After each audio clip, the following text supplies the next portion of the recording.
Hey! Welcome to... Oh, wait, I have to sip. Sorry. Let me sip. Thank you. Thank you for that. For luck, we have an Irish woman with us. You gotta drink. Welcome, friends, family, to Beyond the Basement, the complete Attack on Titan podcast. I'm one of your hosts. They call me Eric. To my left, I am Rachel. she's only Rachel that matters. And to my right is... Pete. Oh, wait. Not Peter. Wait. What'd you I'm do in the with wrong Pete? spot. Where'd he go? Okay. This is awkward. I'll be back. Okay. That's Becca. Okay. He was tied up. All right, give me the knife. Here we go. Here you go. I'm free. Okay. Oh my gosh. See, Pete was actually in Titan crystal form this whole time. You didn't realize it, and we have just set him free. All right, so We shall be free. audio listeners, I feel like I have to apologize to you every week because we spend the first at least 38 seconds of this show Being complete idiots. not getting right to the content. And I personally hate that. Maybe some of you love it, but you can always use the fast forward key or button key. There's no keys on your Or phone. just suffer through. You can always do the Come skip watch 15. us on YouTube. It's hilarious. Just Yeah. suffer through our tomfoolery, okay? Yeah, and for those of you watching on YouTube, you just got a great surprise. And the much prettier version of Peter was actually his The better sister version. / my wife.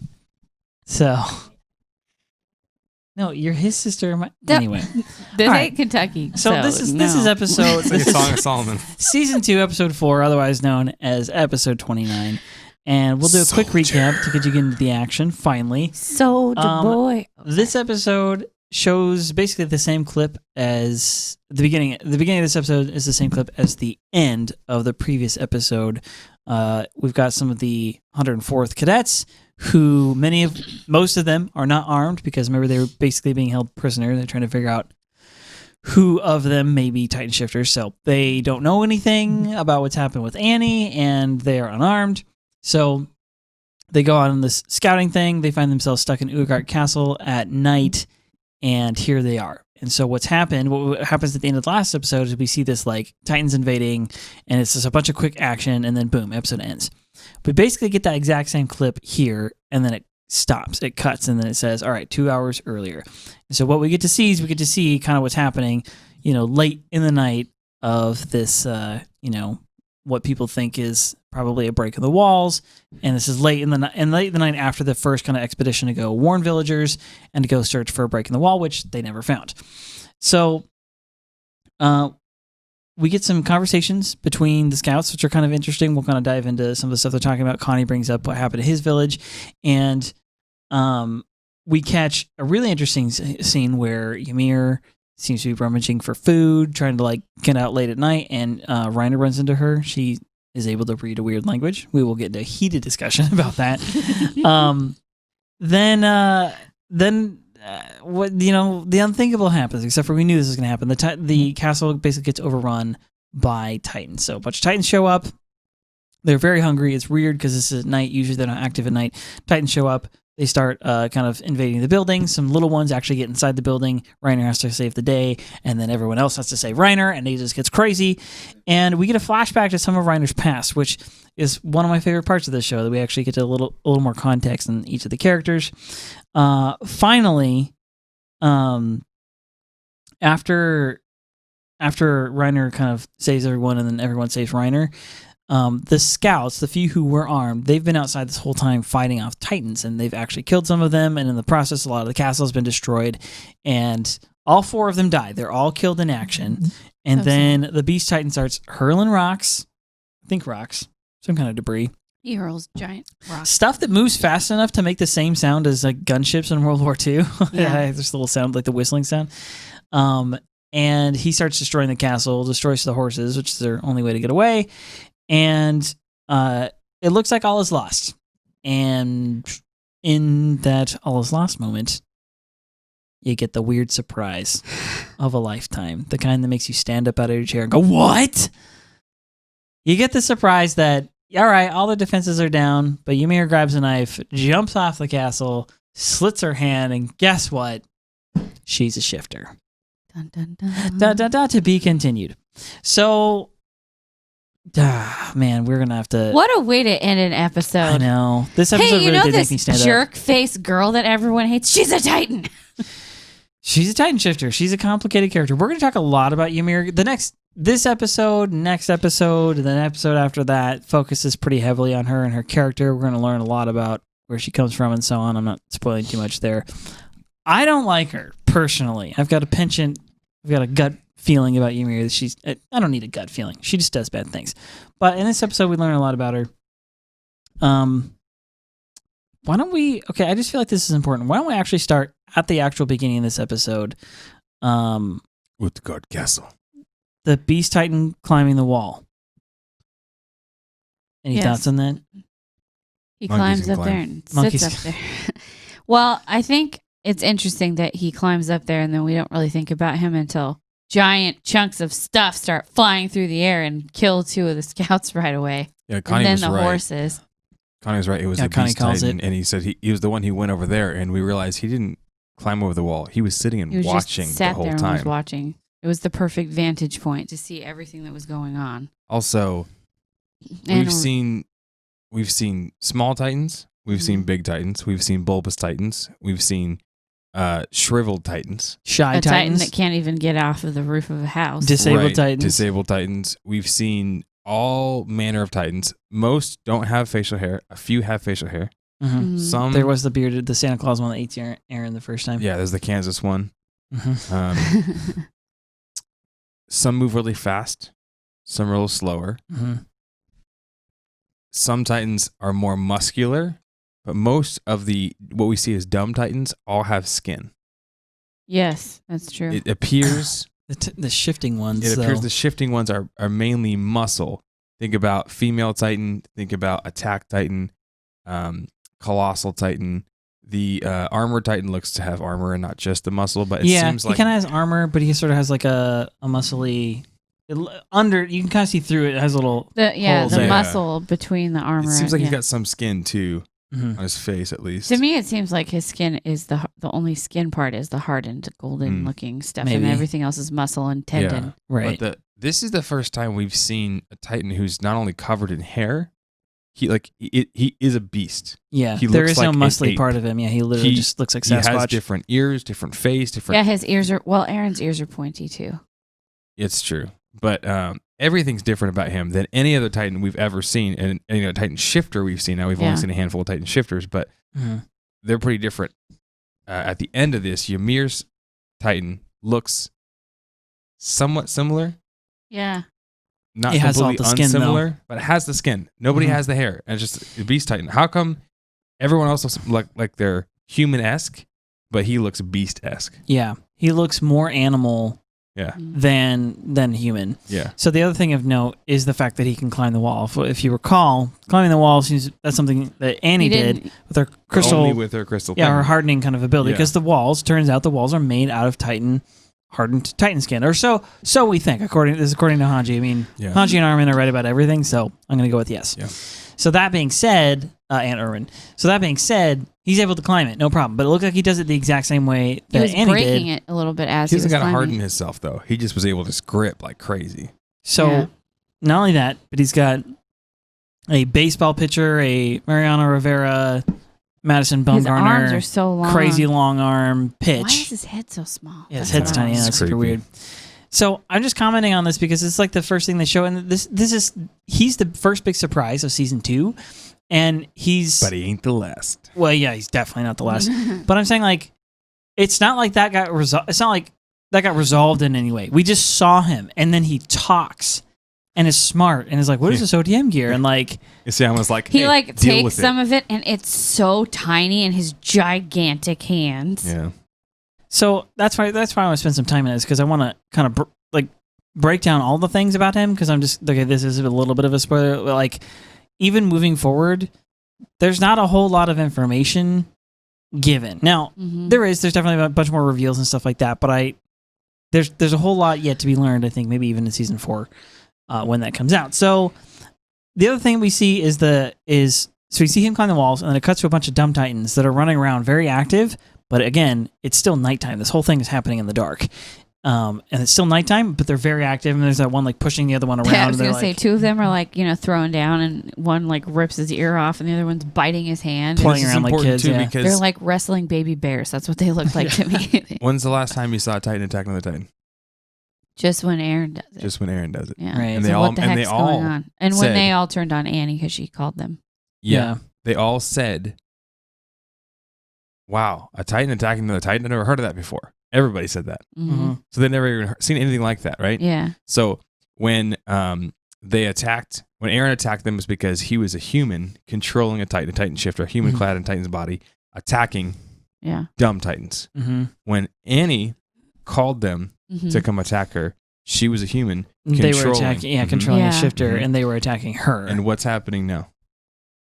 In that with the two little like baby-esque ones. No, they're two. It seems like they're two dumb ones fighting each other. Interesting. But what But is the Beast Titan is nearby controlling them. The Beast Titans nearby. Now I remember it appears that he it is seems- in command. It Yeah. seems like it because remember, the one of the big surprises when he showed up in the first place was the fact that he could He could control tell them what to do. He It could kind speak of to also them. reminds me of that time when the Titans were walking slow, and then all of a sudden they all like straightened up and then went completely and nuts. they ran. And, Yeah, and he's that nearby was when then he as was well. in the vicinity. So Titans don't act like normal Titans when he's Become around. When- beasts. when Titan shifters are around. Yeah. Sure, There's some Yeah. sort of relationship between Titan's erratic behavior, or what they might call what are they called? abnormals. Abnormals. Mhm. When there's Titan shifters around. Specifically, it seems like Titan shifters who can do some sort of control thing. Because at the end of this episode, and we're skipping ahead a little bit, but at the end of this episode, we're gonna see that it looks like there was waves of attack.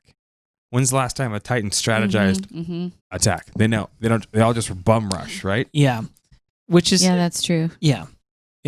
So You're anyway, right. All right, we'll get into that here in a second a little bit more. I just wanted to like comment on the fact that we see the Beast Titan at all because he's been the He big climbs surprise. up the wall and and he sits here down he is and again. starts he's at eating the some beginning, at the popcorn. end. Yeah. And he's a Watches filthy, the show. dirty man. Okay, so Utgard Castle. Utgard Castle. So we learned the name of it from Hanji-san last time. They've got it on a map, and we do know that the scouts, the Aaron, Mikasa, Armin little squad, and Hanji, they are headed there right now. They're not headed there because they know anything is up. They're headed there because Hanji said, "Hey, this is a good vantage point. It's this old abandoned, castle, and we're gonna We might be able to find the hole in the wall. breach them all." We Yeah. might be able to find Krista, who we Mhm. just found out is Important. very important according to the walls. Yes, that's why The- they're going to for a vantage point. They're trying to see if they can find the other scout, unarmed scouts that are out there trying to do their job. And the very first thing we hear about Utgard Castle is that when all the other scouts, the kind of small troop, arrives there,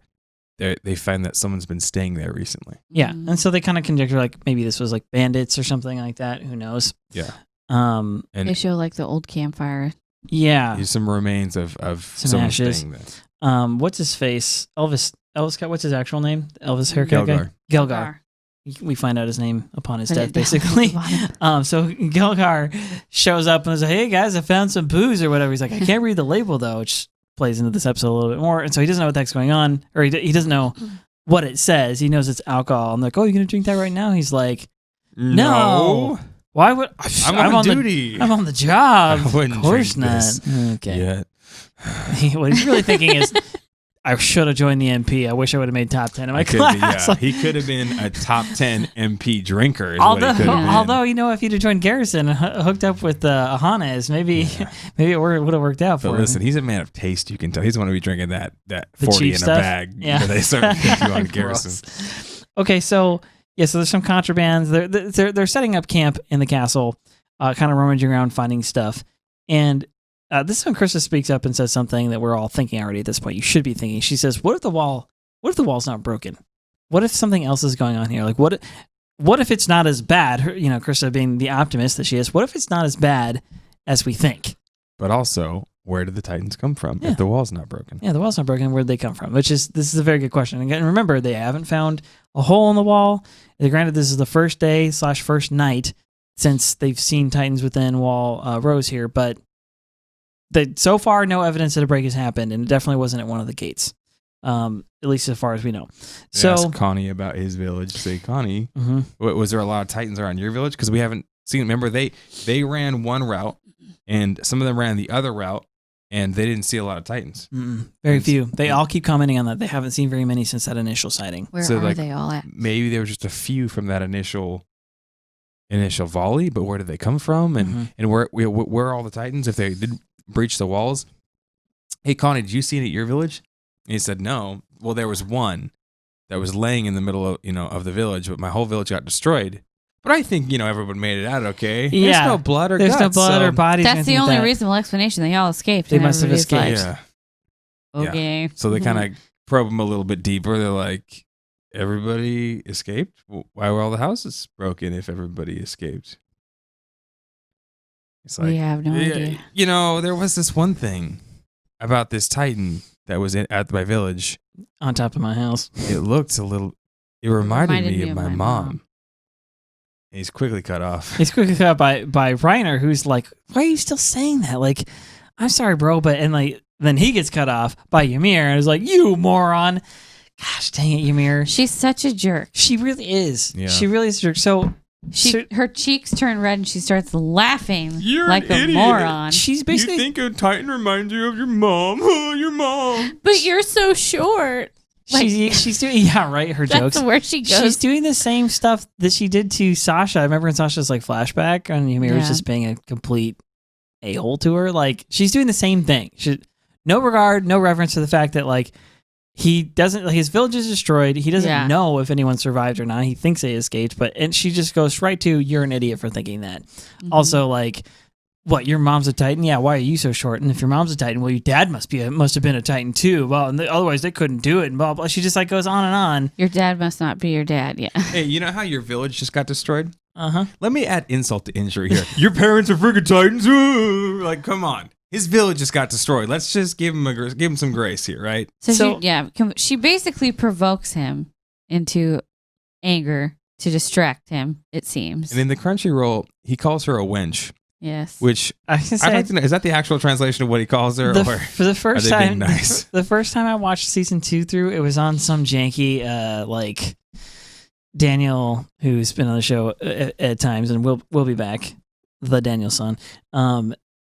He had it pulled up on some like foreign language. It wasn't even like in Japanese. It was like translated from Was it in German? Taiwan. yeah, it was like some other. It definitely wasn't Japanese. I don't even know if it was an Asian language. It was like a European website with like a bunch of weird ads and like this totally bootlegged version of like season 2.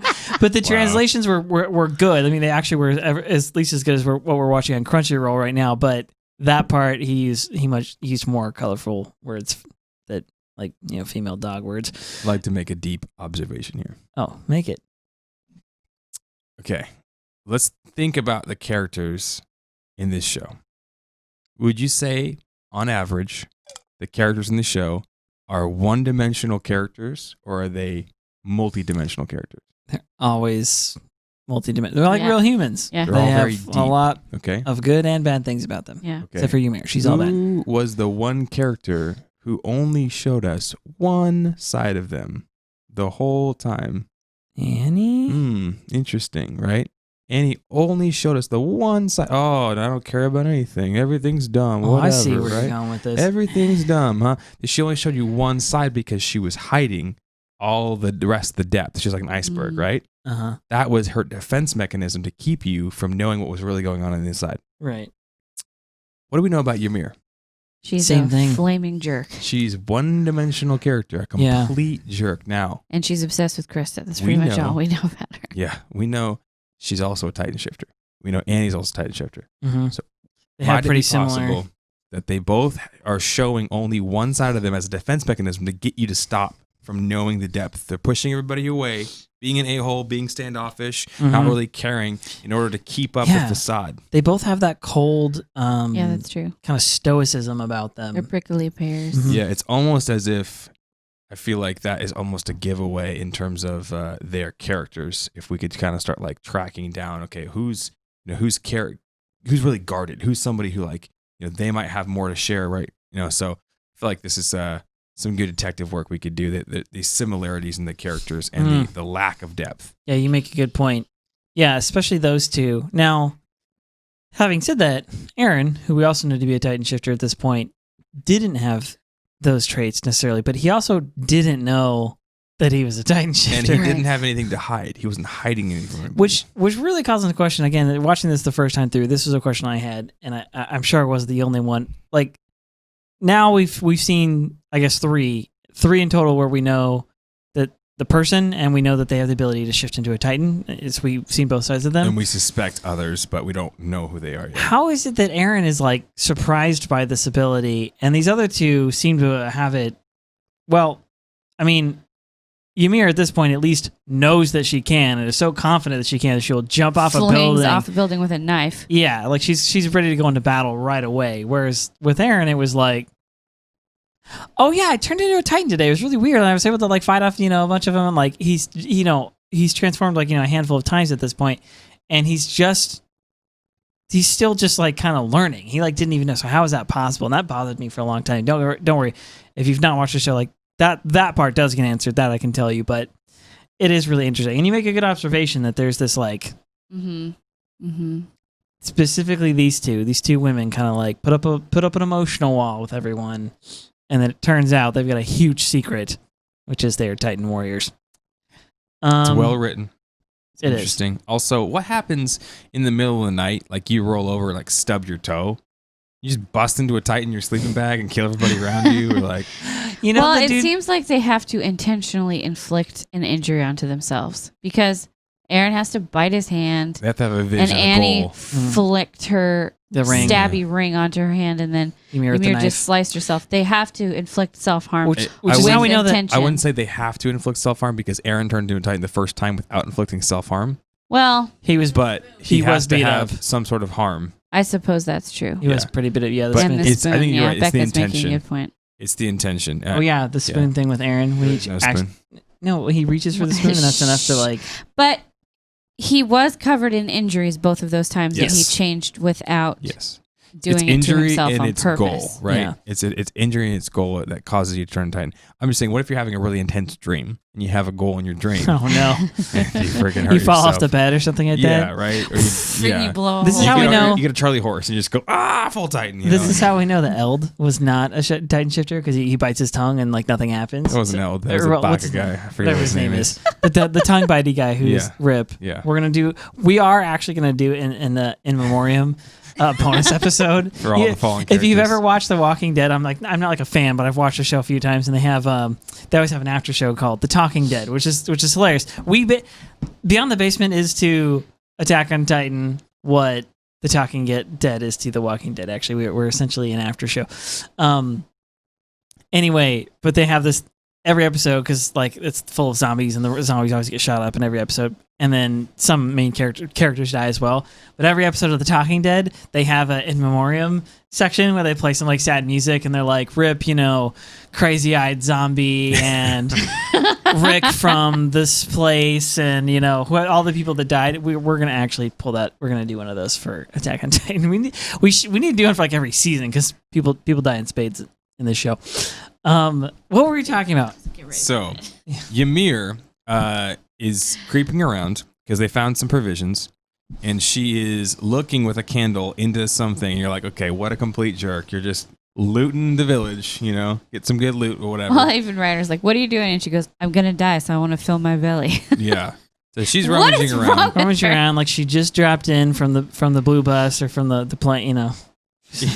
She's doing a little why can't I say battle royale? She's trying to pillage loot, Yeah, she's looking for the chest and whatnot.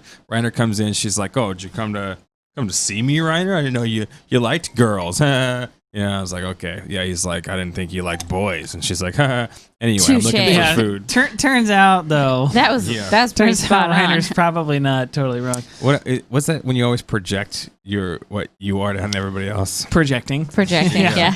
Denial, projecting. That's what that is. It's funny because they're both like the same person. But anyway. So she's like rummaging through, and then Reiner comes to talk to her about Connie. He says, "Hey, were you intentionally kind of joking with Connie? Because I appreciate you doing that to kind of get his mind off of like all the people that his family could be lost." Mm-hmm. And she's like, "I don't know what you're talking about, Stop acting like I care about people, you idiot." Yeah, it definitely doesn't happen. And as she does, she pulls out a can of herring. She goes, herring. Man, that's something I really like. And he's like, oh, you got some food? I mean, Reiner's a big guy. Of course he wants food. These his calories, bro. He's been hitting the gym. He's getting swole. Well, she's like, this will He's do been it. And he goes, tighten is there more of that? Or can I have that or whatever? And she's like, knock yourself out. Not Titan lifting yet, but he's about to do some Titan lifting. So, yeah, so she's like, yeah, here's some herring. Or he's like, yeah, is there more? And she just hands him the can and says, go for it. And he looks at the can and he sees writing on it that he at least claims, and we'll talk a little bit about this now, a lot more in the spoilers. He at least claims that he looks at it, he goes, herring. He's like, wait, I can't read this. What is this language? You can read this? This is herring? Like, how do you know? Oh, crap. And she so just got caught. So Ymir has some kind of secret. They both have crazy death eyes at each other. I'm just going to logically walk through this right here. Ymir pulls out a can of food that's in an ancient castle ruins, right? And maybe bandits have been here. Who knows who's been here? But she pulls out something of canned goods out of like a medieval tower, so it's been here for a minute. And she can read it so fluently, she doesn't even think about it. In candlelight. She goes, oh, herring, whatever. And passes it back. And there's no pictures on this can, right? It's just text. It's like an orange can. Yeah. And Reiner goes, wait, you can read this other... I don't even know what this language is. Okay, at the very least, Ymir has some kind of weird ability to read some kind of weird language, which may be related to the castle. Yeah. Maybe it's ancient. Who knows? Now, they did say that somebody was staying there recently. So, is it something that somebody else brought in? Is it from some other place where they have different languages? Were they able to can goods in language? ancient world?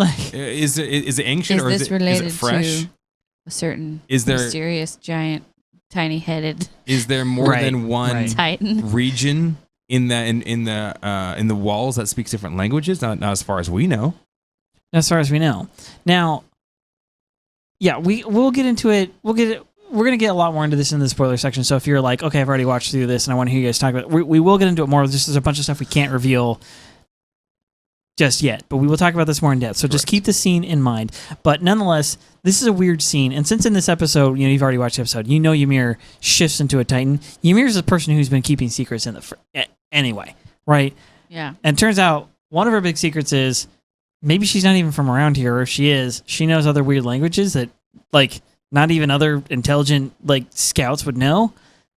And she also has a Titan shifter. Yeah. So she's pretty big secret. Yeah, I'm gonna go with. And Reiner's about to call her out. He goes, Ymir, your ... And right in that moment, they get interrupted. Everyone wake up! And I'm like, I don't care. Everyone, shut up. What are you about to say? If they could only finish. If you could just work it's this just out like for it's me. just like in the woods when Aaron's like, his head gets biffed off. Everyone wake up. There's Titans outside, right? And this is nighttime. Titans aren't supposed to be attacking in the nighttime. It's supposed to be docile. But of course, we know the Titans don't act rationally when there is a Titan shifter around. So all of a sudden, the castle is getting besieged. You've got to be kidding me. That's what one of them says. There's like a bunch of them. Gelgar, I think, says, you got to be kidding. Say it in Japanese. They're all different sizes. Kenichi. Okay, Kitty everyone no. wake up. There's Titans. Titans are attacking the castle. Gelgar's like, oh man, if it wasn't for you guys, I'd be drinking right now. Poor guy. Which earlier he's like, I wouldn't drink on the drink. job. He's like, I'll just drink after hours. Yeah. So luckily, these ain't no garrison schmucks. These ain't no flipping high. They're not any Police marshmallow scouts. military MPs, police yeah. fluff Again, heads. These are scouts. Drawing back from the previous episodes, these are scouts. Scouts with ODM gear. Why? Why do they have the gear? Because they were the ones that were guarding the 104th, cadets or whatever. Yeah. So those everybody from Aaron's class, the rest of the people from Aaron's class who were suspect, people were kind of like, Erwin specifically was suspicious. Like, okay, well, what if there was, if Annie was from this cadet corps, and we basically have a lot of reasons to believe that there may be others Titan shifter. Turns like out they were Annie, right about that. and they may be from Aaron's And class. Eld said, I don't think the 104th has any. Oh, there was one. Turns out. Just wait a few hours and you'll find out. Yep. Turns out there was one. There was a second female. Nonetheless, like again, I'm just pointing out the fact that the people that were sent there to guard the 104th are people that are capable of killing Titans. And they have Titan killing gear, and they are scouts, and they are trained, and they are skilled, and they are experienced, Hallelujah. and they're able to do this. And so, yeah, bless God that they're there now. And so Nanabe, what's her name? Her name is Her and Gilgar. None of and us. somebody named Lynn. Nanaba, yeah. None of Nama us. and Gelgar, yeah, they start doing some work. There's they really go to there's town. 4 of them, but the other 2 they don't really focus on too much. But there's 4 scouts with Yeah. equipment And at the they're all beginning, and Slashing they're up just wrecking Titans. everything. Dude, what's his name? Gilgar jumps down, like cuts a hand off, and then she goes for the nape. They get the like the assist. alley oop. Yeah, like yeah, here, yeah. I'll line Tag this team. one up for you. Yeah. Unfortunately, during all the chaos, a large Titan falls, and we see that not only when he fell did he crush the Titans, he also broke down the door. Not yet. The door breaking part, I think, the one that falls is the one that damages the castle later. The one that they just killed is the one that falls on the little guy Titans. Yeah. And she Yeah, goes, that's oh, what he just said. The door was broken. oh, the door, not the Yeah. castle. Yeah. Okay, And then sorry. she Words. jumps down and like stabs one of them She because cuts it's the like nape of crawling the out little from under one. it. And she's like, no, I missed one. I was too slow. Yeah, and they're like, oh no, the door's broken in. So what do you got to do? You got to go tell the defenseless people inside the castle, hey, you know how we're supposed to be guarding you and you guys are defenseless? Sorry about this. And they basically, she summarizes, says, listen, we're going to do our best out here. By the time you come back up, we might all be dead. But I just want to let you guys know that a Titan may have gotten inside. I would go barricade the door if you can. Use anything you can. And good luck. Do what you're trained because to do. Yeah. We all have to do what we're trained to do. Do what you're trying to do. We Now, might not be able to defend you guys. remembering that this episode is called Soldier, but she doesn't say the word here. But that is what she's saying. She's calling them to duty. She's saying, be soldiers right now. Do what you're trying to do. Give all. Give Fight everything to the in. death. Fight to the death. Give all that you have. There's no Yeah. crying in baseball. You're a soldier, okay? You signed up for this. This is your job. You're scouts. You provide the wings of freedom. You may die today, but go die well. Go Yeah. barricade that door. Yeah, and you kind of get this like it pans around to the handful of scouts that are there, and they have these various reactions. Some of them are, Ymir and her typical kind of like stoic thing is I like, am yeah, annoyed whatever. with everything. Connie and Krista are like, okay, yeah, I'm gonna that's what I fight. signed up for, but I'm really scared. And like, anyway, I love the artwork of this show because the Yeah. facial expressions, like they really do tell a lot.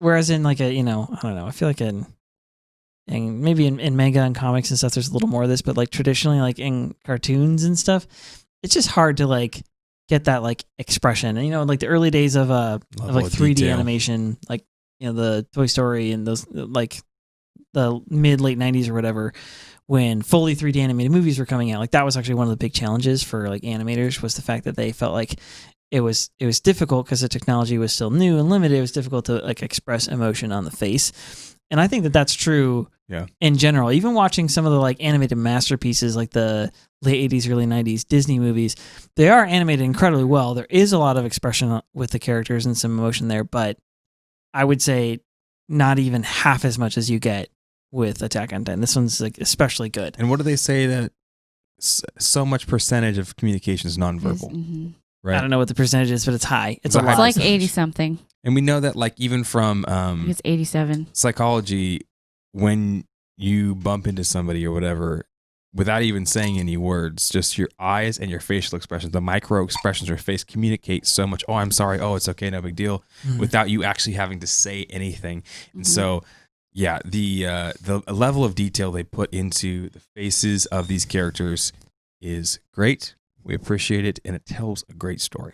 Yeah, it's definitely part of the story, which, I'm always keeping in mind. I'm like, this was manga first. This was a comic book first, and now it's getting translated into the anime. And yeah, I mean, I can appreciate both, but I feel like I very frequently I'm seeing the effect of something that's like, I'm trying to think how to say this. Okay, my analogy is this. A lot of the greatest movies ever made were books first. And when you watch them through that lens, when you think, okay, this was written by an author who spent a lot of time in detail, a lot of time developing characters, a lot of time developing scenery, and a lot of time making sure the story was cohesive and doing outlines, like people who tend to write novels, like books, fictional accounts, and historical accounts as well, they tend to be extremely detailed. And that comes out in the work of the movie, because the movie then goes on to generally not have a bunch of plot holes. It has more well-developed characters, and some of the richness that the novel has is translated to the screen, and it's usually for the better. And I feel like I would say the same thing about Attack on Titan is being written first and drawn first as still images, as a comic book, then translated into anime. I feel like I can look through the anime and see some of the effects of the manga on the anime, and I really do love it. And I think that like some of the, like the freeze frames that they have where you just get to enjoy like an image and they're kind of panning across it for a second, like I'm like, yes, I like that, because that's like making me feel, that's drawing me back to the manga. And then one of the other ones is the expressions of the characters, like the looks on their faces when they hear a piece of news or something like that. They give you a little bit of time. This is a very anime thing to do, where the characters don't speak; they just go, huh? Like they react somehow. They sort of make emote, guttural noises, and you get to like see that and sort of like, all right, like you. I don't know. This almost creates a little bit more logical order. Like your brain gets a little more time to like digest what a character might be feeling without them saying anything. So, anyway, they all rush downstairs to barricade the wall. Well, Reiner rushes ahead of everyone else. Yeah, he rushes ahead. Quite a ways ahead, and everybody's like, would you please not be a moron right now? Well, Connie's like, he's always rushing into danger. He's always, that guy. He's always rushing into danger first. Always takes the most dangerous first. job. Yep. And then, like it's his duty or Bertolt something. says Reiner's bad habit is always taking the most dangerous job. Yeah. Dang, dude. That's a good bad habit to have. I feel like freaking Jack Reacher has that bad habit, Yeah. What's his name? That one dude, the guy in the movie with In the that things one and people. movie. Top Gun. Maverick. Maverick. Always there's a need for speed, okay? Not just Tom Cruise. Other actors who are cool also have bad habits of finding themselves in dangerous places. Mm-hmm. And Reiner's Like just one of those dudes. Ethan Hunt. He's just like Ethan Hunt. Or Nathan Algren. Yeah, Nathan Algren. All these things. What's his other character's names in this movie? Yes. So Reiner runs down and he finds that the inside door, luckily, is still barred. So he does what any rational human being would do. Seriously, Opens the door. It's why? God, why? In horror movies where you're like, don't go to the window. Don't go to the window. And they're like, oh, I'm going to go to this window. I'm Don't curious. look behind the curtain. Oh, Everything will be dude. fine if you just leave it alone. Leave the door locked. Don't go to that scary looking shed. Just like, listen. I Do you have hear to go to the anything? shed. Yeah. So Reiner's like, hey, I know Titans, they seem to Be react attracted to to people. sight, movement, and sound and smells. Let me open this door and just see. And I mean, there couldn't be anything bad in behind this his door. defense, he does say this door is old and it wouldn't really hold anything anyway. But it's better than zero. Yeah. Well, someone's breaking down the door when he goes to it, right? Oh no! Only after he opens it, the Titan sees him, and it's the creepy Titan in the stairwell. Speaking of facial expressions in anime and all of that, Yeah. as soon as that Titan sees him, it's like it looks like Eric looks whenever he sees a cookie. Like he just gets super excited and loses its On mind. Sunday, I haven't had cookies in a long time. And and then Reiner's like, "Oh crap!" and then shuts the door really quick. Yeah, and he then opens of the course, door. He's like, "Yeah, we don't want any thanks," and goes shut the door and like, Titan like busts through the door and is like, I don't want to be a Mormon. But bye. yeah, Okay. So this Titan starts busting through the door. This whole scene is like, it literally is like out of a horror movie. Again, we're always commenting on like Isayama's like, inspirations, or like his thought process or something like that. Which, have we talked about his MMA not yet. stuff or whatever? Okay, we'll get that into that in the. We'll get more into that, but you'll notice. So when Eren and Annie are fighting, like the fighting's very convincing, Makes even though sense. they're these like giant whatever creatures. But specifically, Annie has got like technique and she's got poise. Mm-hmm. Part of the reason he's able to like do that is because Isayama, of his own admission, has an interest in fighting and MMA fighting. So he has like that kind of background. So that comes into the show.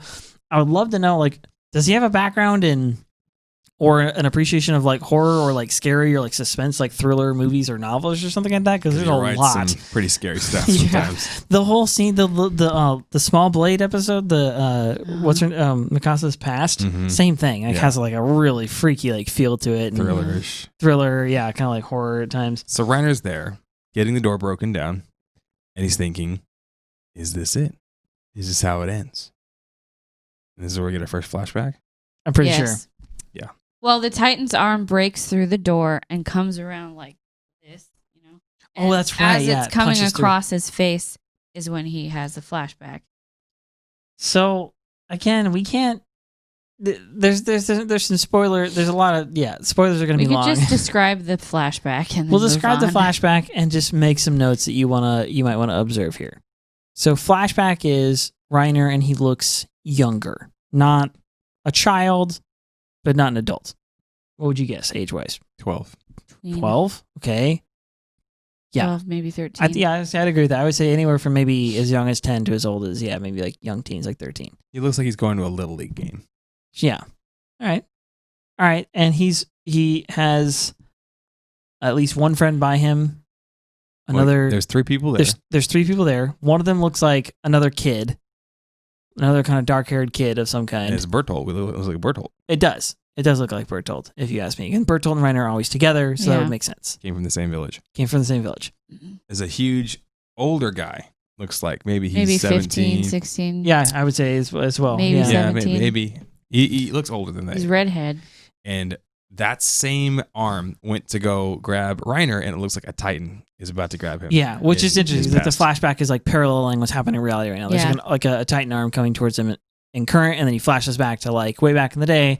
Titan arm is coming to go. Titan's coming to grab him as a kid, and whoever this dude is, just slow mo like lunges in like full hero mode and shoves him out of the way of this like Titan swipe, and whoever this dude is saves his life obviously, and sacrifices his own in the process. Yeah. Because he gets grabbed, the older dude gets grabbed, and he becomes a piece nice of little Titan snack. jerky. Yeah. So that snaps Reiner back out, and he's like, no, this isn't going to be it. He ducks under the arm. He backs up. Bertolt runs down. Reiner stabs the dude in the face with with a pitchfork. That's got to suck. And, Blind. they're He's both blind now. struggling, and Bertolt and Reiner look at each other, and Reiner says, we're going to get out of this. We're going to live. We're going to go back to our home village. Mm-hmm. And Bertolt says, we're going home? And he says, yeah. Right when that happens, we see Ymir, Connie, and Krista all at the top of the stairs, and they've got... Cannonball! Well, they have a cannon. They've got a gat. No cannonball, just the cannon. There's like a spider web in the end of the cannon. It's not been shot for a clearly little hasn't bit. been used. They're like, look. And Reiner's like, is there gunpowder in that thing? And then you see the spider he thinks web. they're going to like, fire no. it, I think. I think he's going like, are you going to shoot that right now? Like Yeah. in here? They're like, well, listen. They're like, get out of the way, fool. It's really heavy. So let's just let gravity do its thing. They slide it down the stairs. It rolls.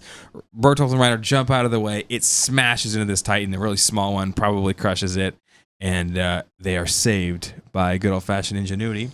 Connie says, should I cut the nape of the back of this one? They're like, no, don't worry about it, man. It's probably too small. I don't want you to get hurt. This must be, 'cause the way they talk Yeah, about with this his here. tiny little knife that he's going to use. Like, Yeah. Well, I mean, it's not like it couldn't be done. At least Connie thought to bring something to defend himself. Everyone else is freaking At defenseless least has right something now. sharp. At least he thought to cut the nape of the neck on a downed Titan because he knows they don't go down so easily.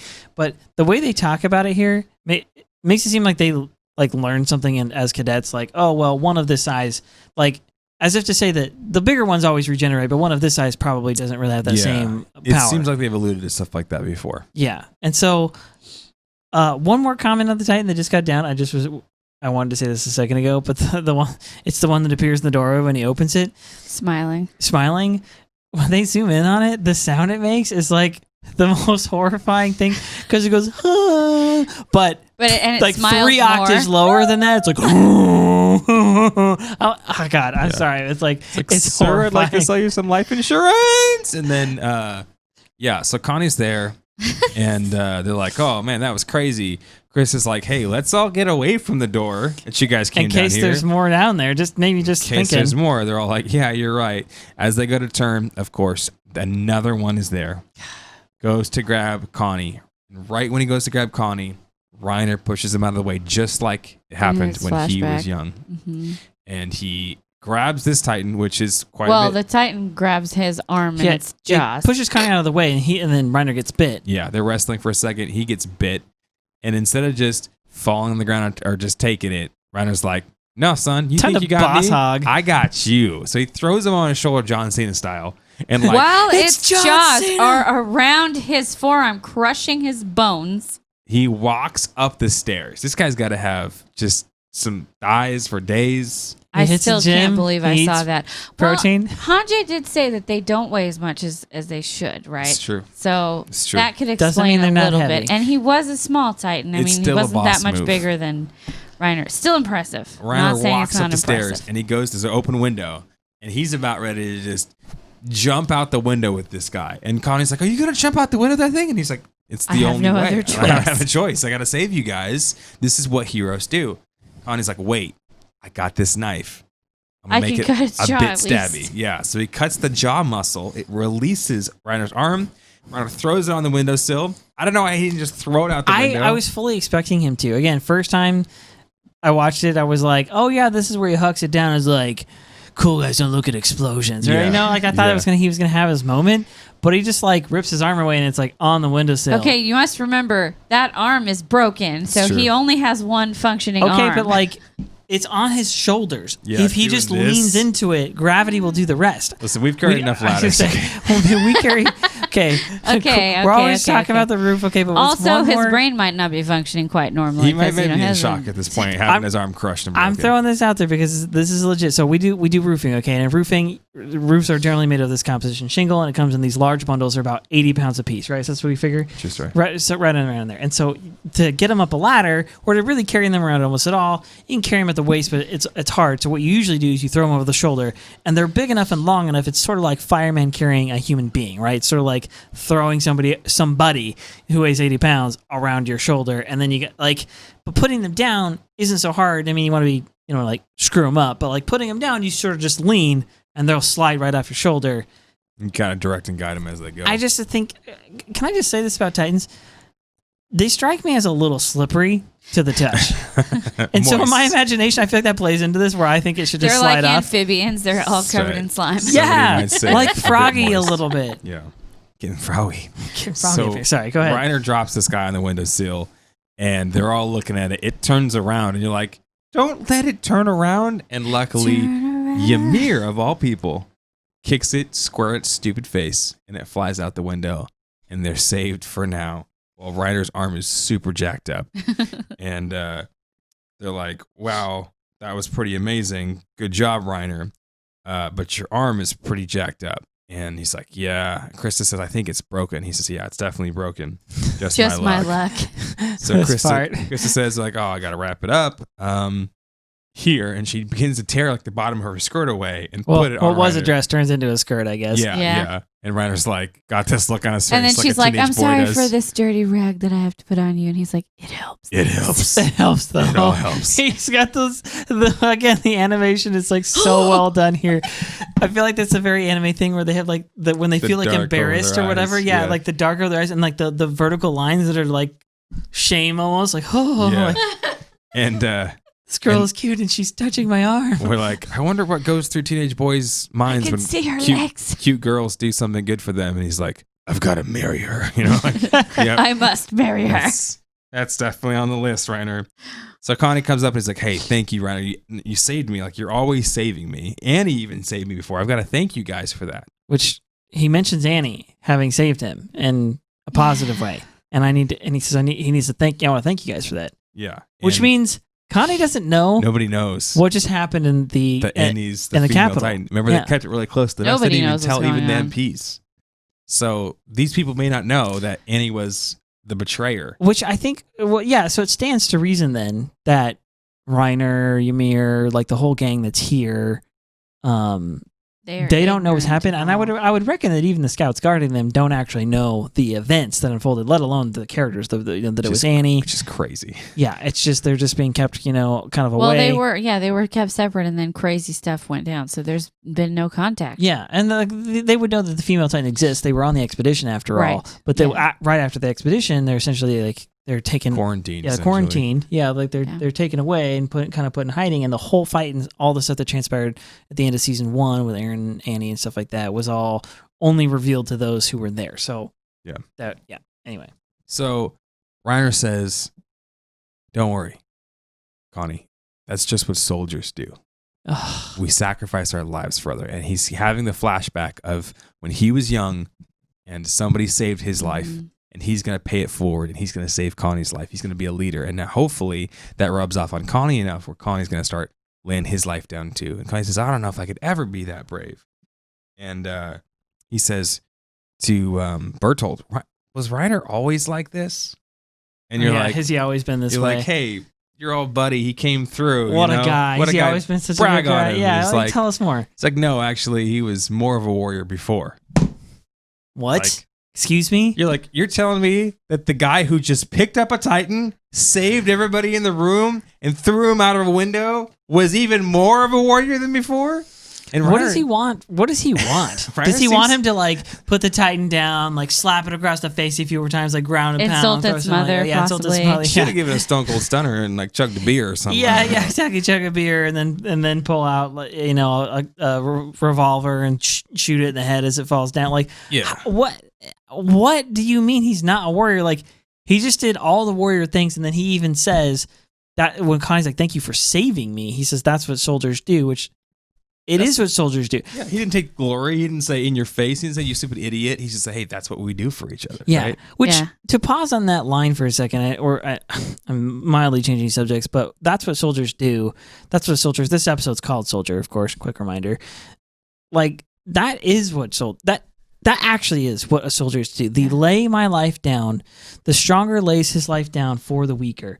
That is what that is the job description of a soldier. Now, soldier, like any word in English, and I'm sure there's, you know, all the various translations of it in other languages. Yeah, it can mean, you know, fighter, or one who fights in the service of their country or their king, or, you know, maybe even just their household. The soldier is one who fights a war kind of thing, or one who's not necessarily even fighting a war, because you are a soldier even in peacetime, right? A soldier is in the service of the military. But what a soldier actually is, and I love that the you know, in Japan they call them the samurai, right? Samurai, which is to serve, you know, supposedly, and that somebody who fights fights specifically in the service. A soldier is supposed to be in the service of other people, and that self-sacrifice and looking out for others, you know, above yourself. You know, you are strong. That means you need to look out for the weak. You are able. That means you look out for the disabled. You are, you know, like courageous. Maybe you happen to be the one who's not so afraid. You need to look out for those who are more afraid. Like, That's what good soldiers do. that is what soldiers do. To be a good soldier is to be one of virtue. Okay, it doesn't just mean that you pull the trigger. It doesn't just mean that you know, march in line. It doesn't just mean that, yeah, like I said, you're in service of a king or country or something. It means that you act out of virtue. And so somebody acted out of virtue in front of Reiner and saved his life for it, and apparently permanently instilled that in Reiner. And Reiner goes, okay. It's not even a, you know, he's as quick to be a good soldier as Ymir was to read that text. Like, it's just natural. Yeah. It's just inside of him. So anyway, So- continue. So Your actions are important. You don't know how much your actions affects the next person. Maybe a little act you could do to protect somebody or help somebody or instill that virtue into them yeah, could trickle down. And now we've got Reiner, you know, much older, paying it forward to Connie and so on and so forth. So, which, and part of the reason I bring that up is to say that, okay, so what is Bertold's like beef that he used to be more of a warrior? He's not bragging on him. He Doesn't says, seem like it. unlike now, and Reiner says, What do you mean warrior? by warrior? Yeah. Because I'm pretty sure I'm pretty awesome right now. No, Yeah. I didn't say that. But they don't actually answer that question. There's kind of some awkward tension, and all of a sudden they say, well, you know, we better go upstairs. They kind of all go upstairs, and we flash back to the scouts outside. So we don't get a Don't get resolved. There's Well, something- doesn't the answer. building start Well, no, shaking, Connie, I and that's think why they run up The building stairs? shakes and Connie's like, hey, we got to get out there, basically. I think it's Yeah. Connie who interrupts and it's like, nonetheless, it's unresolved. So Yeah. obviously Bertold and Reiner have some beef, and we don't know what's going on. mhm. Yeah. All right. So we cut outside. They're killing more Titans. They've been killing Titans the whole time. All the stuff going on inside is, you know, parallel to them, you know, running amok. And it seems like they've taken out most of the big Titans. They're like, Yeah, they well, look that's the outside. last of the big ones. Oh, They look outside the window. that's right. They look outside the window and see them like flying A around. bunch of Titan bodies that are evaporating, which is awesome. Yes. And they're like, that's the scouts for you. That's what scouts do. These aren't no stinking falafel MPs. These aren't no dirty garrison guys. These are scouts. Okay. We show up 4 of them and they get a ton of kills. That's the scouts for you. Yeah. They get the job done. So yeah, And so it cuts looks outside. like they're winning. which they are. They are actually winning because, again, they get the big ones. I mean, those are the ones that are threatening probably the structure of the castle the most. The little ones are threatening to get inside. The medium-sized ones are probably not capable of getting inside nor capable of taking down the structure. So good job prioritizing your targets. So, so they kill out the big ones, and they're running out of gas, running out of blades. Their blades are getting dull and so on and so forth. And then right about that time, there's an explosion. Not like a Beirut explosion. God bless them, because that's really scary. Yeah. But an explosion, and they look down and see their horses have been killed. And they're like, what's that sound? What's that sound? Again, it sounds like an incoming, like freaking mortar shell or something like that. And like, boom, castle gets rocked again. The top of the house, the castle. And kills. And knocks two of the scouts Kills down. 2 of the scouts instantly. The brown-haired lady who, I don't know what her Lynn. name was, but Lynn. She gave the inspiring speech, and then the other random guy. And everyone's like, what's happening? What's that sound?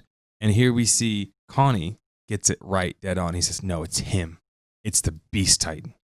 They look over, and there's the Beast Titan, who's obviously flung some rocks, and he's sitting screaming on his little perch. Yeah, and then he starts screaming. As a second wave of Titans begins to come. Now, I'm pretty sure Connie was the one in episode 1 who right, wasn't he around? Didn't he? He's already seen it before, or has he?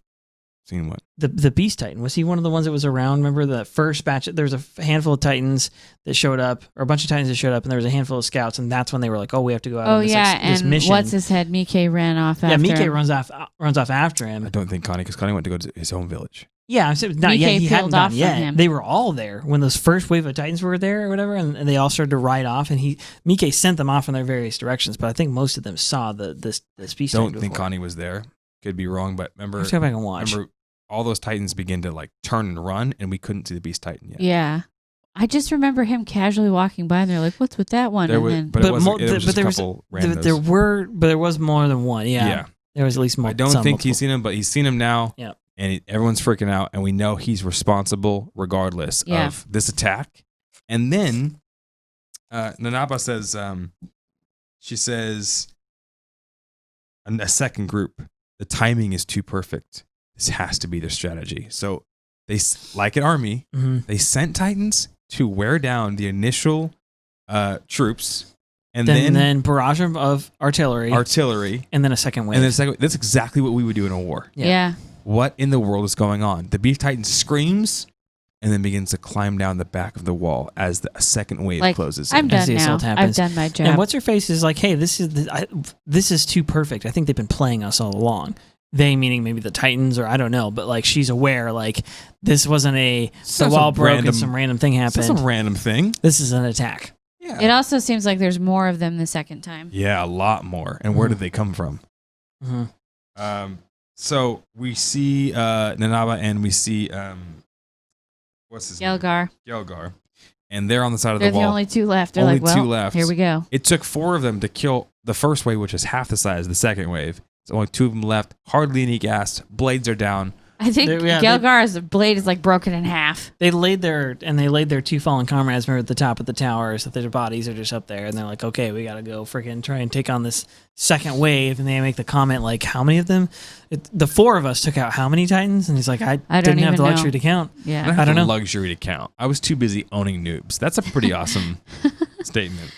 So he says, Gelgar says, I think we did pretty good. And what he's kind of saying, he's playing up is like, look, this is kind of the sentiments of a dying man. He's saying like, hey man, let's go out in a blaze of glory. Like we got a bunch of them, didn't we? Like they're going to sing songs about us. That's kind of the thing he's about to say. And he also seems a little bit unsteady. Yeah, he seems a little unsteady. We look over at him, and sure enough, he's bleeding out the side of his face. Yeah, he's like, I think I got hit in the head. Oh, this part is really actually hard for me to watch. And he's starting to fall. Emotional. And oh gosh, it's so sad. Because it's sad. It's like it's like almost a scene like at a Saving Private Ryan kind of thing, the or best hair. Band of Brothers. Like when somebody's like mortally wounded and they know it, and they're kind of like talking candidly, and like this is my last well. He's speech. like basically saying like, yeah, like, hey, we fought well. He's like, I don't think I can hold on much longer. And then he fought. I wish I had a drink. The first time, I wish I had a drink. Yeah, seriously, you're like. The humanity. Get this man whiskey right now. Yes. He earned it. He earned it. He denied himself continually, instead of drinking, to be on guard. And because he's on guard, he's able to kill all these Titans and save all these people.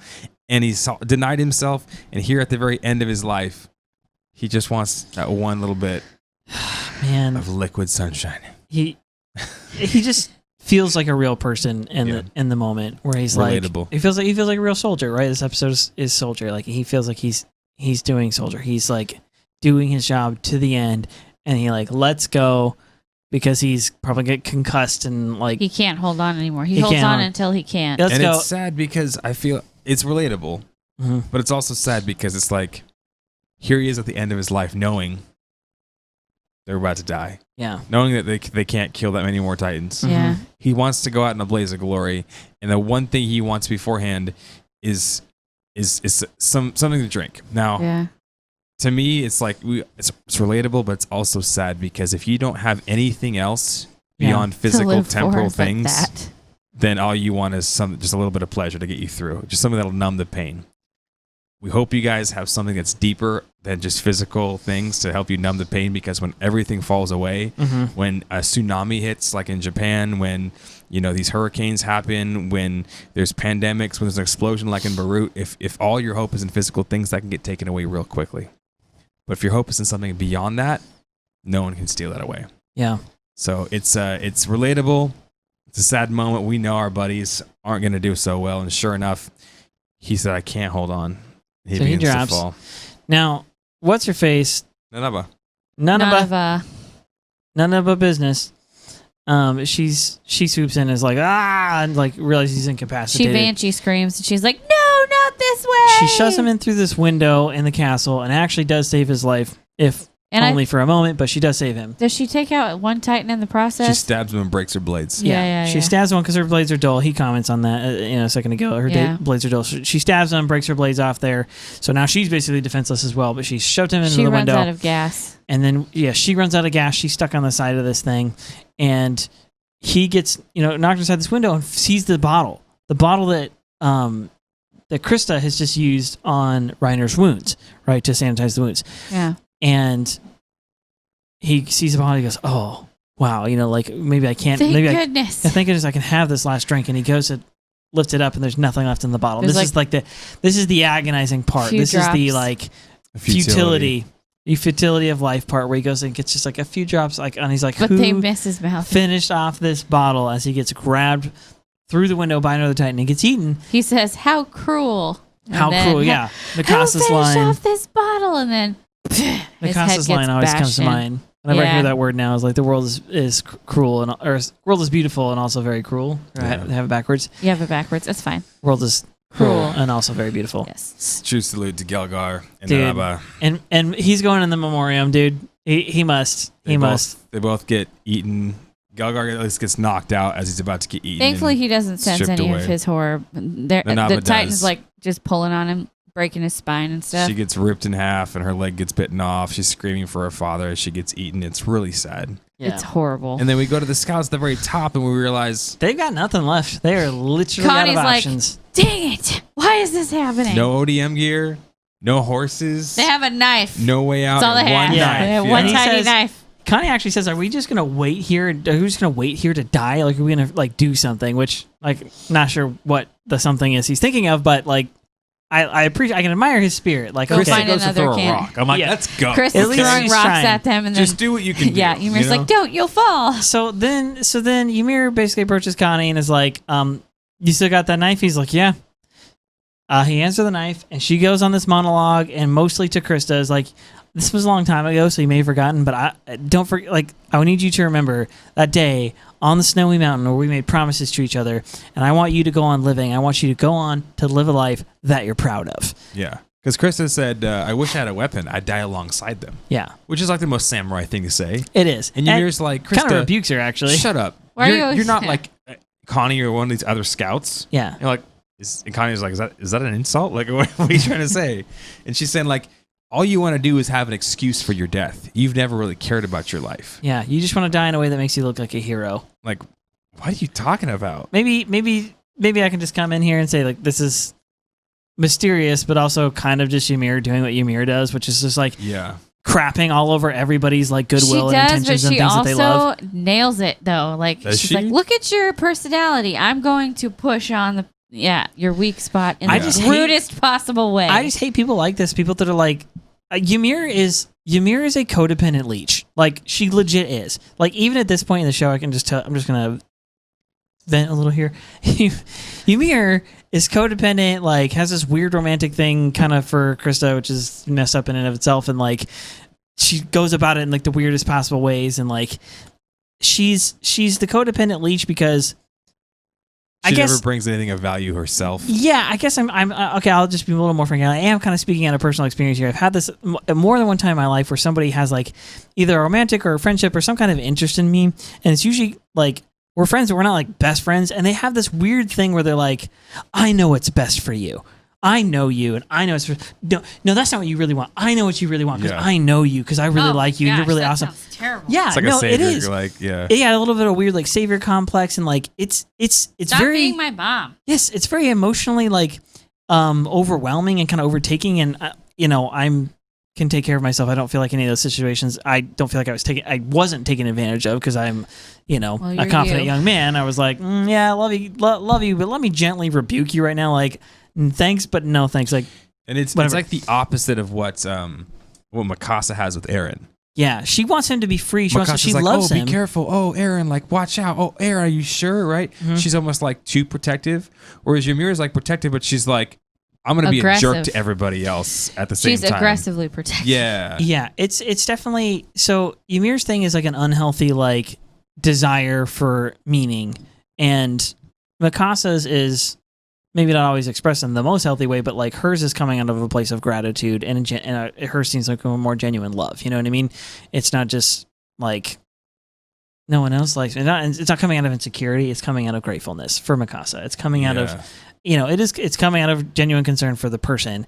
And there is a difference. And I feel like Ymir is like, she's always hovering over Krista. She's always like, again, I'm speaking partially out of like personal experience. I've had a couple people like this, more than a few in my life. It doesn't look like from what we see in this point that Krista is like, she's not reciprocating that. Yes, and she's not like, Ymir, come on, let's go. Ymir, hey, what do you think about... It's like Ymir follows her around and constantly comments or negatively destroys anybody she wants to have an attention to. She's so negative. Like, that is the thing. And like, again, we haven't seen that much of her even up to this point in the show. We'll see a little more of her, but like, she is just like that.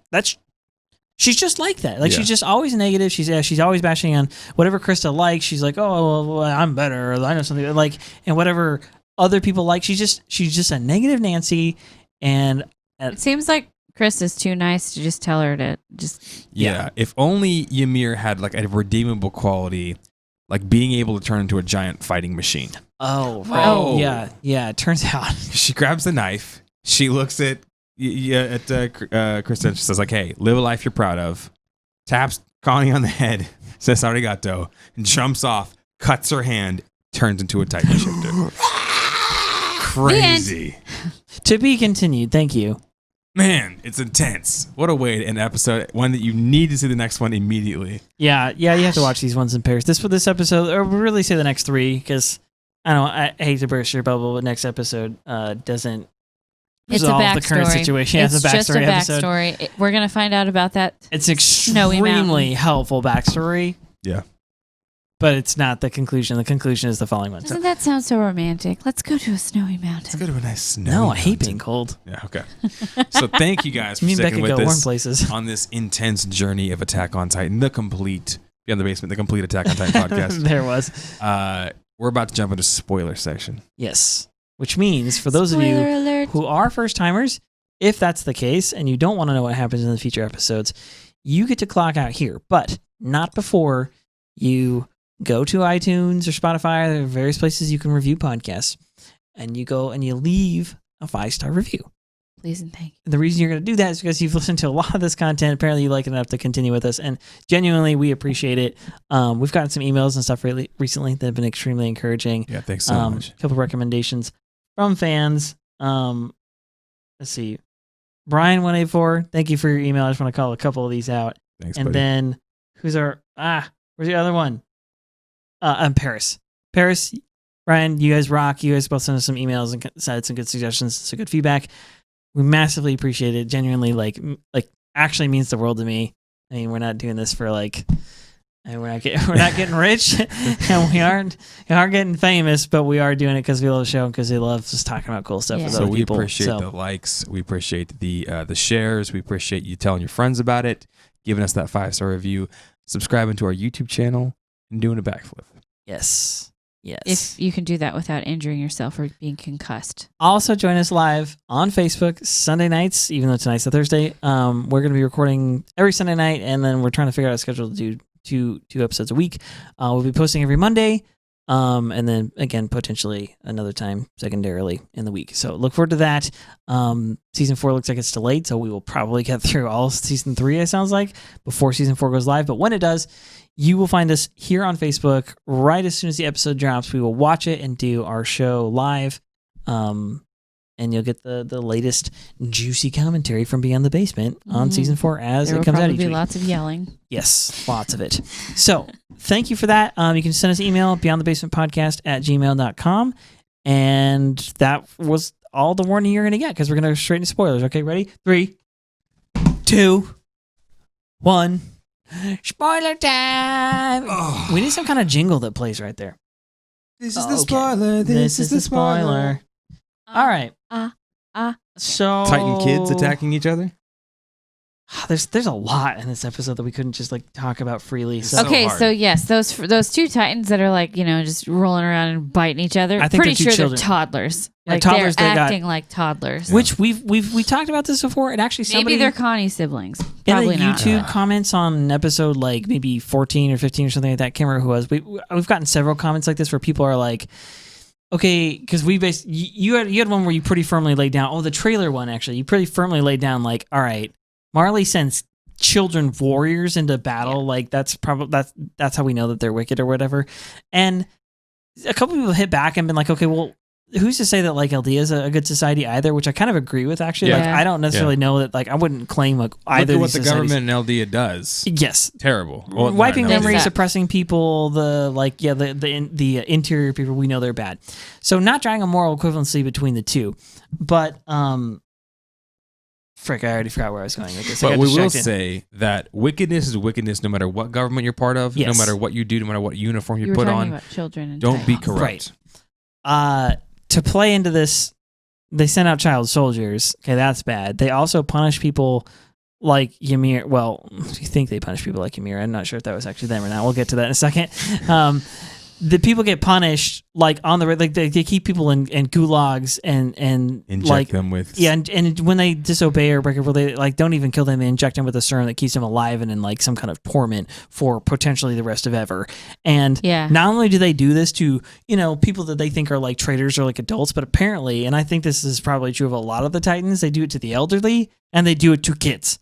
And these two Titans like biting each other's ears, like playing around like kids, Yeah. strike me as children. Yeah. It looks like the Beast Titan has turned the whole village into Yeah. Titans, including the children, which is kids, Plus- and super disabled jacked mom. up thing to do. Santa Claus Titan, as we affectionately refer to him, seemed to be an old man. Yeah. Yeah. So, yeah.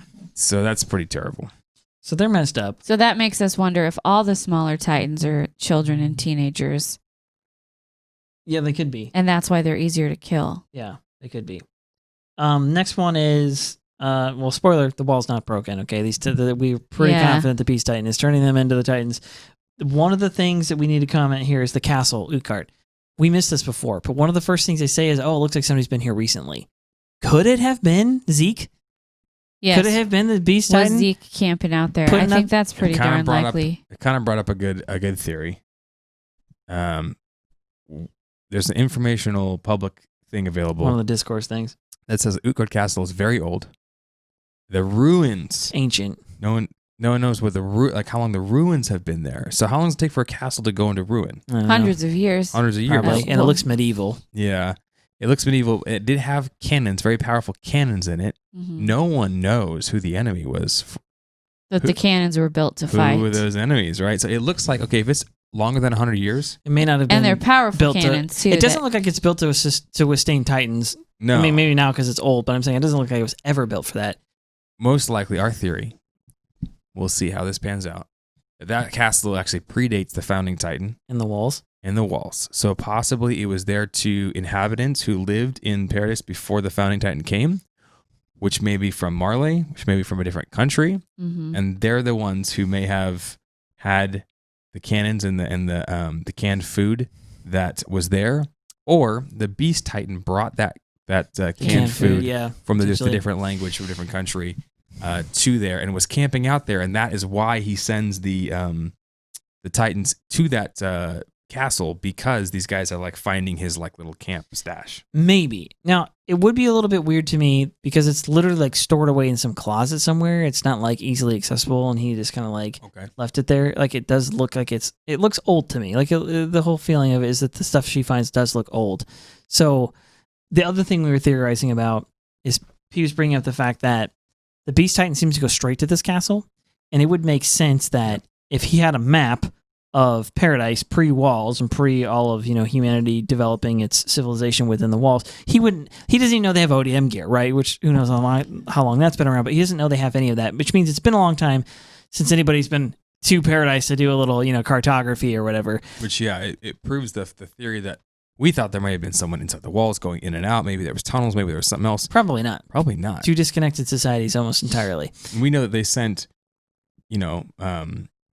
Bertolt and Reiner and Bertolt's brother and Annie in, but we don't think they've heard from him for several years. They have no way it's of been a long communicating. time. Yeah. Anyway, the point, they would stand to reason then that so they've had no contact inside the walls. So the one place they may still know Right, I about. was gonna say, so if they're gonna have a map or know where something is, that something will in this case, we know it predates the walls, or we know at least goes back ancient, right? So if they have something on a map to go to, in Zeke's case, he needs a place to go rest or whatever, he knows there's going to be this castle there. Utgard Castle. Yeah. Interesting. So there's that. Gosh, I had another one right on here at the beginning. Oh, yeah, he finds the booze, the liquor or whatever, and it's also written in the other language, Yeah. whatever this other language is. Yeah. Okay. Should we just get into it? Well, let me Well- say this one more thing too. Okay. We're still not sure how the Beast Titan turned everybody into Titans simultaneously at the same time. Yeah, I'm a fan of the shotgun syringe theory, personally. Okay, but here's the thing. He was Released going to a mist. Utgard Castle. Yeah. Was he going to Utgard Castle simply to rest and camp there? Or was he going there because that's an ancient place of power, or has some connection with ancient Ymir and the demons and the earth, and that Yeah. allowed Yeah, we him to don't know. somehow transform everybody in the area? Because it looks Maybe. like there's more than just Connie's village there. Yeah. We don't know. Worth talking about. I've been saying this for a long time, maybe not so much on the show, but here I can talk about it. That the legend of like Ymir and like the Titans and stuff like that does seem like ancient. It seems like it goes back a very long ways. The founding Titan. It seems like there's a lot There's of definitely history. mythology. It's not 100 years. Yeah, it's a whole mythology. And going that on. I would call the civilization that that Paradise is in right now is sort of like intro to the Industrial Revolution. So they have trains, they have some steam powered stuff, they have some technology, they have gunpowder and firearms and stuff like that. They're organized politics, things like that. Those would be characteristics of actual history. Circa 1700s, basically, is right around when we start to get to that point. So the early like Industrial Revolution, maybe even before that. But they've got a mix, right? They don't have like, it's a mix. But I'm saying they lean more that way, as opposed to the things we see in their art, in their architecture. Even in this episode, in season 2, the ending, the end credits show a lot of the like kind of mythology and stuff like that. The old drawings, paintings, and things like that. And these all look more medieval. So I Yeah. would rewind at least a Like few the hundred years. castle. Yeah. So it would seem that maybe all of the Earth was going along until medieval age, and that's when this the Ymir thing happened. dispersed. Yeah, and I think that we need to learn a lot more about that, about kind of the ancient history, the ancient past, Right. and that maybe this language that we see here has something to do with that. Maybe it doesn't, but I'm fairly confident that that's where things go back to. Interesting. I think you're right. Yeah. I think we're gonna have to end up going back there eventually, especially with these folklore of the cannibals who lived up in the mountains. Yeah. And then you got this picture of royalty eating the flesh of somebody in the Yeah, end. it's like their kids are eating the flesh of some human. in the end credits of season 2. Yeah. Mhm. Something there. It's really creepy. first starts with the demon talking to Yeah. Ymir, then it goes into like people eating people's flesh and Titans invading medieval. Yeah. Definitely something there that we're missing here. Yeah, the cannibalism and the people eating thing is like a theme in the show throughout. Like the Titans, who we know to be Eldetans injected with the fluid, like all they want to do is eat people, right? Yeah. And even Aaron is a Titan shifter when he kind of gets in crazy mode and seems to go into founding He Titan wants mode. to He's like, eat I want to eat people. all their Titan shifters. There's this Hanji story of the cannibals. Like I just think that there's Something there. something ancient about In that. order to become a Titan shifter, you have to eat a Titan shifter. Correct. Interesting. So, okay. So, all right. So we got in a bit of a Argument. intense Discussion. fellowship We got into Over an this. argument. because we were pontificating. because it's kind of difficult to ascertain exactly what's going on here, and it's not really a translation problem. It's more of like an interpretation problem. So, Yeah. what happens is the scene where Reiner bumps into Ymir's like snuck away. Everybody's supposed to be asleep. She is rummaging around. What? Oh, you're being She's Ymir. Okay. I'm being Ymir. I'm being She's- Ymir. okay, I was The like, audience knows I was She what doesn't I'm really are you do looking it at like your that. reflection She in this just very goes, dirty? Like, oh, herring, that'll do it. Like she doesn't study so she's it. rummaging through, but so logical statement by logical statement. The first thing, Reiner, who at this point we don't think he has any reason to believe anything is weird about Ymir necessarily, except that I think he caught on to something. he caught on He to something. noticed she was manipulating people. She was kind of like awkwardly. recognizes like. She was kind of awkwardly trying to lead Connie away from the "your mom's a Titan" thing, Yes. which Reiner knows that is. And almost 100% the case. He may not know the Beast Titans there or how it happened, but he knows for that's sure his that Dumb mom. Titans are just Eldians who've been. And I think that he did hear her talk. I think so too. Wait, I think who? Reiner heard his mom talk. Yeah. Oh yeah. I think so. And And he's he's trying pretending to like he protect did. his friend He's trying to protect his friend, from the pain of knowing that. but also Your protecting mom's the Titan. mission. You know what I mean? Like he'd Yeah, be because the better more that they they learn don't. about it, Yeah, Yeah. the worse it gets. Yeah, and it would get weird for them if so they knew he's in that. manipulation mode. Uh-huh. He sees somebody else come in and say, "Oh, Connie, you're such an idiot," and he's like, "Are you helping my case here, or are you just a d-bag?" Yeah. So he walks in again. Kind of seems like he's in manipulation, like sort of like spy mode. Basically, he's poking around because it is at least weird and worthy of investigating. So he goes to Ymir, privately, and is like, that thing you said tonight, were you like just joking around? Like, could you do some more of that? Because it'll help, I'm just looking out for Connie, It seemed really. like you were intentionally joking around with him Yeah, I just am looking to out for him. distract him. Yeah, why don't we Please do just- that more. Yes, can you please distract him? Can you do a little bit more of that?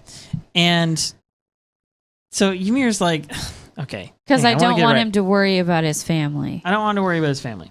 So Ymir is like, doesn't seem really interested in I don't think she even really responds to that. She kind of laughs it off. She's like, yeah, whatever, dude. Yeah, she laughs off like no big deal, and then she continues rummaging. Is like, I'm hungry or whatever. I'm looking And then for food. is that when she pokes at him? Like, I didn't know you were interested in girls. Or That's was like the that first right thing. at the beginning? Okay. Yeah. Like right when he walks in, he's like, I didn't think you had an interest in men, which it probably doesn't. Yeah. She seems to have a thing for Krista. So anyway, so they get into so then she busts out the can.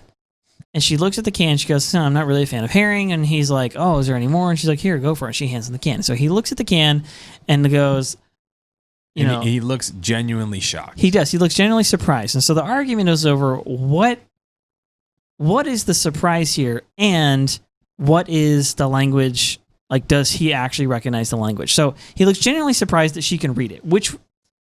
All right, let me just play out both scenarios and then we'll discuss. Good. Scenario 1, he's surprised that she can read this language because this language is a Marleyan language. It's from outside the walls.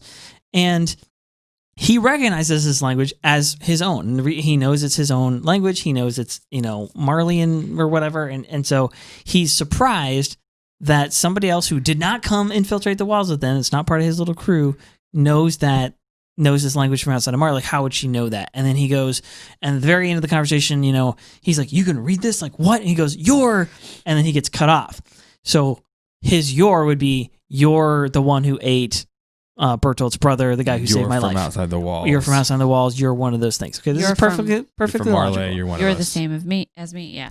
Now, this is Pete's take. I was like, no, what I think is happening. Option 2. Option 2 is I think he sees it. He sees this language and doesn't recognize it. Thinks like, wait, what is this? And like, wait a second, you can read some other alternate language, and that this language isn't Marley, and this language is maybe something ancient. Maybe it's related to the castle, but it's definitely not the language that they all speak.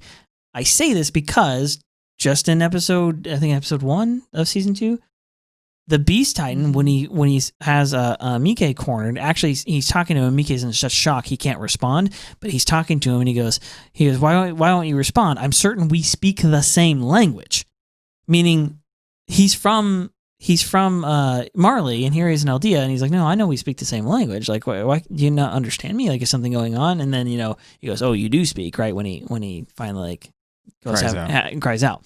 So it's interesting to me. And so my going theory here is that Reiner doesn't necessarily know that this is the one who, like, he knows something's up with Ymir, but he doesn't necessarily assume she's a Titan shifter and she stole the power from my friend. But rather, he just thinks, oh my gosh, like, you're like not from here, you're something else. Which one is right? Which one do you think is right, Pete? I want to hear your case. Rach, I want to hear your case. Which is it? Good. Okay, well, I came to the same conclusion that you did, that it was some other language that Reiner actually doesn't know, and he was genuinely confused, and he wasn't faking it in that moment, and he's trying to figure out where the heck she comes from.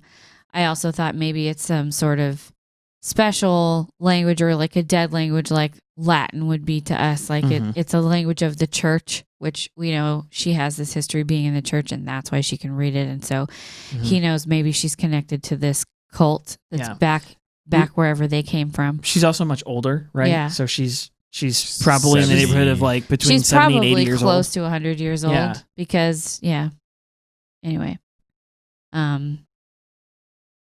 I don't know. Yeah. No, I feel like either theory could work. You know, he could have been surprised that she can also read it, and he was pretending that he couldn't read it, but does he recognize the language or not? But my initial thought was that he genuinely doesn't recognize it, and he doesn't understand why she can read it. Yeah. Well, we're not sure, where the food came from, period. If it was brought in by the Beast Titan as provisions for his camping. It's weird that it's like sitting up in an old box up there.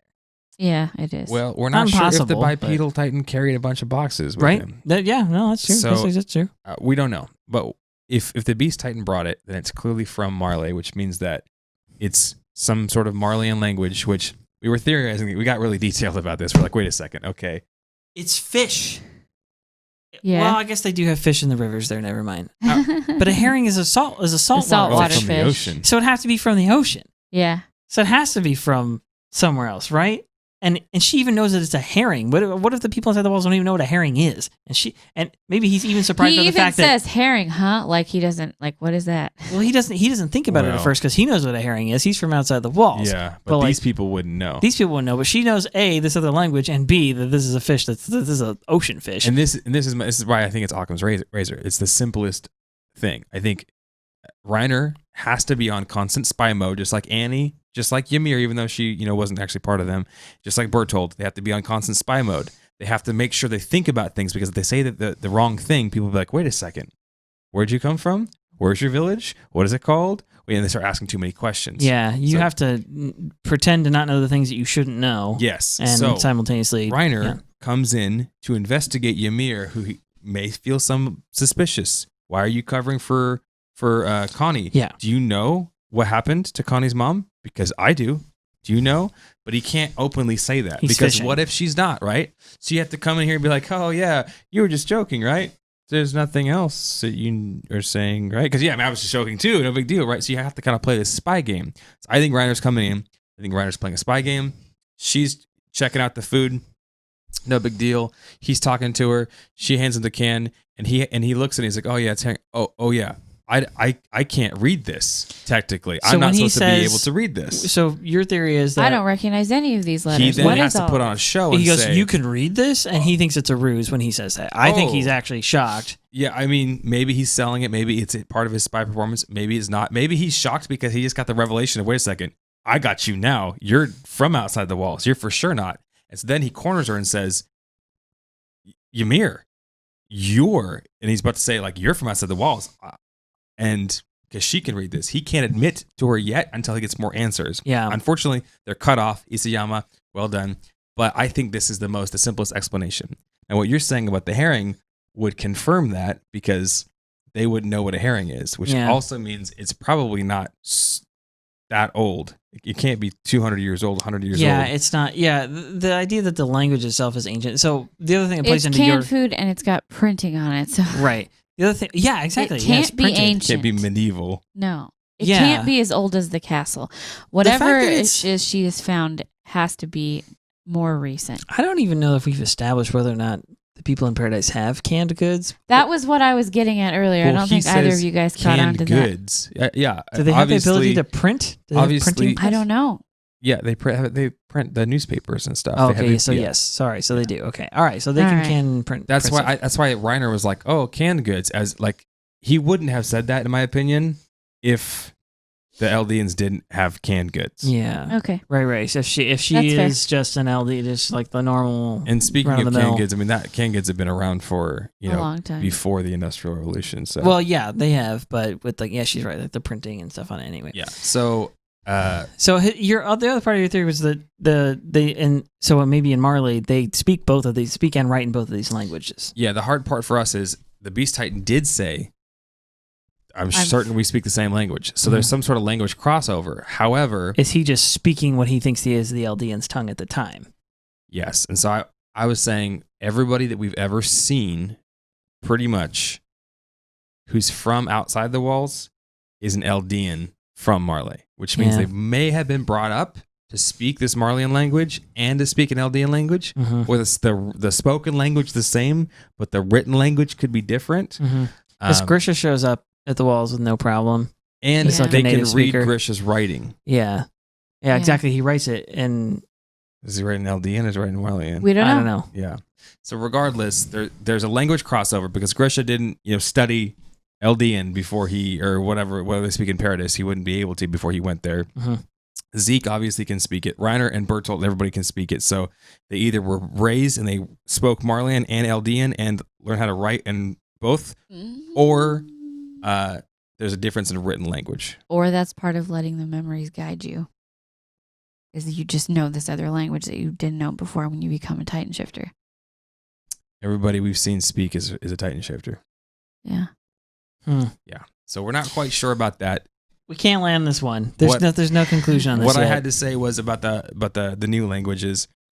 100 years is a very short time to create and establish a brand new language. Yeah, especially with writing. So that doesn't make a lot of usually takes sense. way longer than that.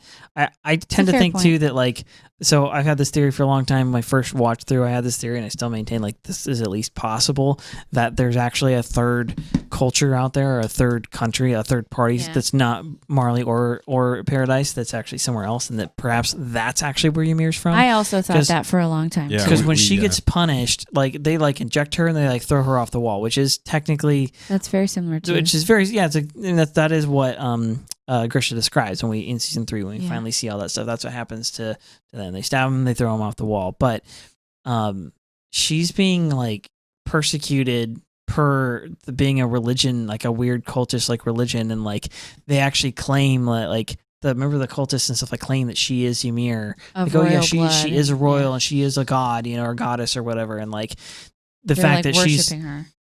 claiming to be this at all, even though she wasn't really claiming they were, but they persecute her for that. It's a persecution against this religion that doesn't seem to just be the fact that it's not just persecution against oh, you're an Eldian and you broke the rules. It's no, you're participating in this weird. I don't know. I'm just saying I it's also at least remember possible. noticing that the way that she was dressed was different from anything we've seen anywhere else, Yes. except in her flashback. And it Yeah. seemed like the climate where she was at was also different. The counterpoint I would say to both of those things is Ymir's flashbacks are 70 years before we've They seen are. anybody That's Yeah, else. true. that's also And possible. what if the constant religious worship of the Eldian things is what caused The persecution yeah, the in the first place. persecution. That's possible. Yeah. Definitely could I be. think I got it. Okay, so tell us, please, tell us what you think about the spoken language and the written language, the Marleyan language, where it came from, what your theory is. Is it one? Is it two? Is it something else? Comment, please, in YouTube. Comment on our email. You can email us at beyondthebasementpodcast@gmail.com. Or you can comment on the Facebook. Come leave us a like and like our page so you can follow us for more updates. Absolutely. Thanks Um, for being here.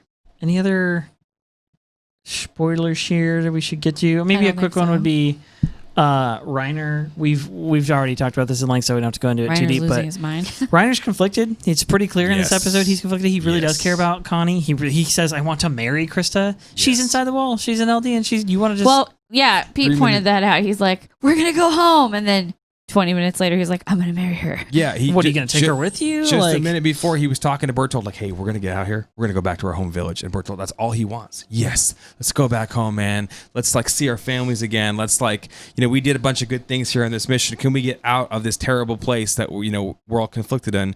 And Reiner's like, yeah, we're going to do it. And he's like, yeah. And the next minute, he's like, I should marry Krista. Well, actually, it's even more than that. Literally, the next moment, he sacrifices himself. He's willing to jump out of a freaking window to save them. Connie. yeah. Right after he's like, "We're going home." And Bertold's calling him out on his split loyalties right he now. says And he used to be then- more yeah. of a warrior, which is when you know what you know, it's pretty clear. Like he used to be more like stoic. He didn't get involved. He was able to Yeah. like be like me and kind of Focused like on the mission. be like Annie or whatever. Yeah, focus on the Yeah. mission and not get all like Seems mushy like gushy about Aaron his targets. cracked him first, Yep. back in Aaron, training. Connie, and then Jean, and then they they've all got into him. Krista, into they've his all head. had an impact on his Yeah. little heart. Yeah. His little LDN heart. He doesn't want to be a self-hating LDN anymore. He wants to. Well, he some part of realizes him wants to fight. They're he's people realizing- just like him. Yeah. he's realizing he doesn't hate them. I Yeah. would say. So that is more evidence that he turns It's a beautiful thing. in season 4. He turns Please. and joins the cause. Please. All right, Okay, guys. it's been a long one. We love I you need guys. to go night-night. So It's time for bed. Bye. We will see you on the next episode. Email, YouTube, Facebook, all the good things, and we love you. We'll see you next time. Okay, bye. Thanks again for watching and listening. If you're enjoying the show, you can leave us a 5-star review on Apple or Spotify. If you're really loving it and you want some extra cool content, you can join our Patreon page over at patreon.com/beyondthebasementpodcast. Check the show notes or our social media pages for links to some really rad Attack on Titan merch. All right, guys. See you next time.